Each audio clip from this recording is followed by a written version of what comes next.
everyone, welcome back to my channel and thank you once again for joining me.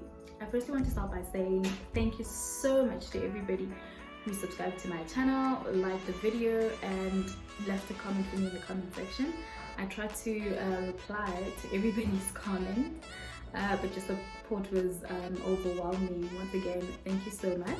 And if you haven't already, please subscribe to the channel and don't forget to click the notification bell so that you get a notification each time I post a new video. Without wasting any more time, let's get into the next video. So let's get right into it. Today I want to talk to you about something that's been on my mind a lot lately, and maybe it's been on your mind as well. That is the importance of being prepared, and I'm talking about this in the context of the recent world events, COVID-19 affecting everyone globally and affecting life as we know it in general. But I want to bring it closer to home, to say when the lockdown was first announced in late March. For me, I don't want to lie, I had a bit of an internal yay moment, because for me 21 days seemed like sufficient time to get the much needed rest and possibly catch up on some of the things that I've been putting off since I've been working throughout. I hadn't had a decent break in over 12 months, and I was only going to be able to catch a break sometime in June. So I thought 21 days is not so bad. This will all be over and we can possibly all go back to our lives. And lo and behold, into the second week of the lockdown, an extension was announced. And it got me thinking, my gosh, this is so serious. And not to say I had taken it any lightly prior to the extension or the lockdown. No, I understood the gravity of the situation and what it could mean for each of us. Fast forward to the announcement of the different stages of the lockdown and how they're going to unfold. That also got me back to thinking, oh, so this is going to end. It might be a reality now, but it's also going to come to an end. But it also had me thinking that we'll be going back to a completely new world, and we might be met with some devastating changes and challenges for life after COVID. And it got me thinking about a film that I'd watched a couple of times. I think the last time I saw it was maybe around winter this year. Yeah, around winter last year. And the scenes from that particular film stuck with me. I don't know if any of you have seen it, but it's Hidden Figures. I think most of you may have seen it. Hidden Figures. It's centered around three black female scientists who worked at NASA. If I'm not mistaken, I think it was in the 60s. But if you want to know what I'm talking about, you can always watch the film yourself. It's a very nice film. I'd recommend for everybody to watch. The lesson that I drew from the experiences of those three ladies was how important it is to be prepared, even if you don't know what's coming. What happened was, obviously you would understand, these were three black female ladies. They were in a space that was not designed to accommodate them, so that meant they also had to work twice if not three times as hard as their counterparts.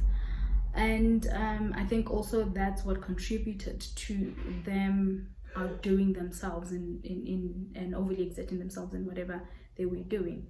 I remember one spent hours at work trying to crack mathematical equations. The other one stayed behind to learn this new machine that was coming in that could possibly replace human functions, and the other one took late engineering classes.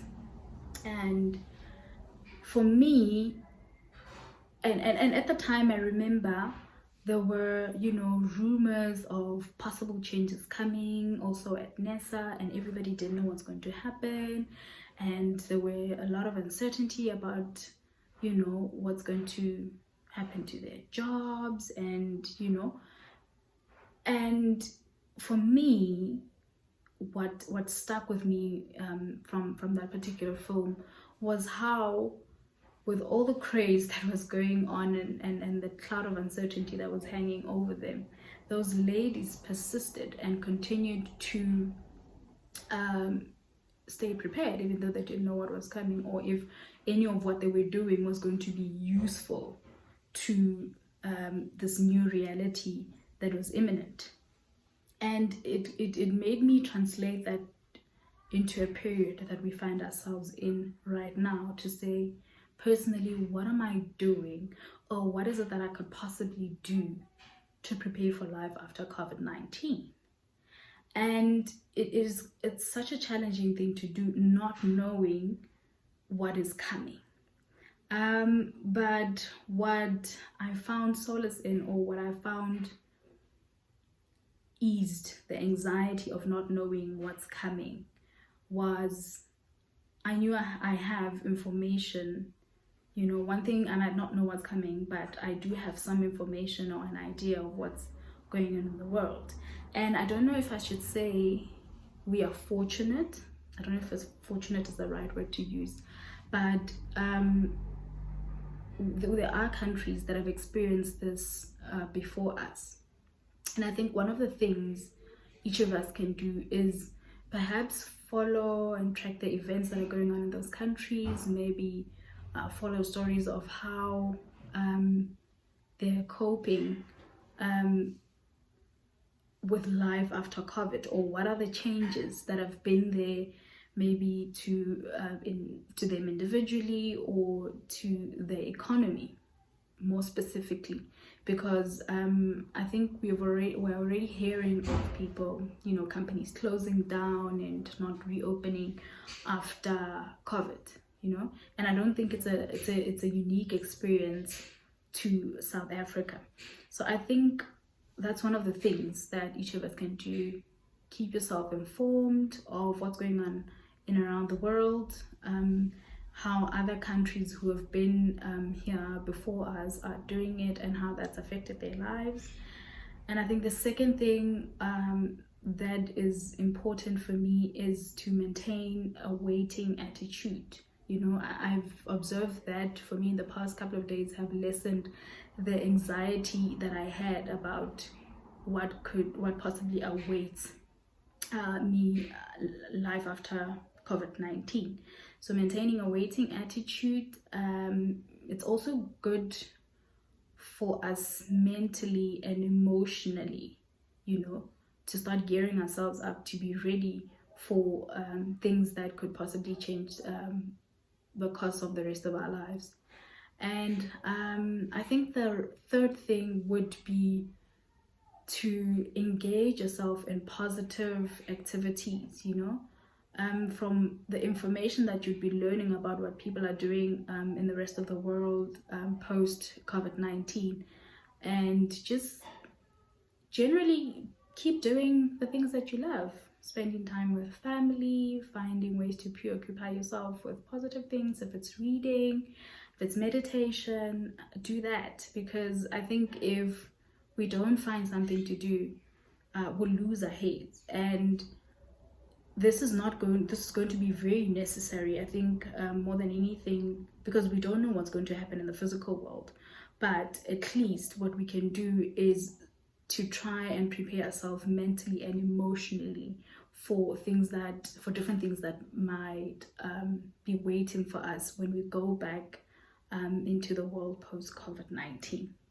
And I hope I've made sense sharing my 2 cents of how I feel about this thing, and with all the rambling that I've been doing for the last 10 minutes, I hope you'll be able to take something away from this and know that this has come and this will also come to pass.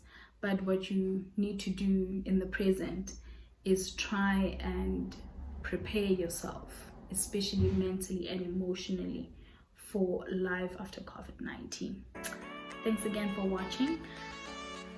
We'll see you in my next video.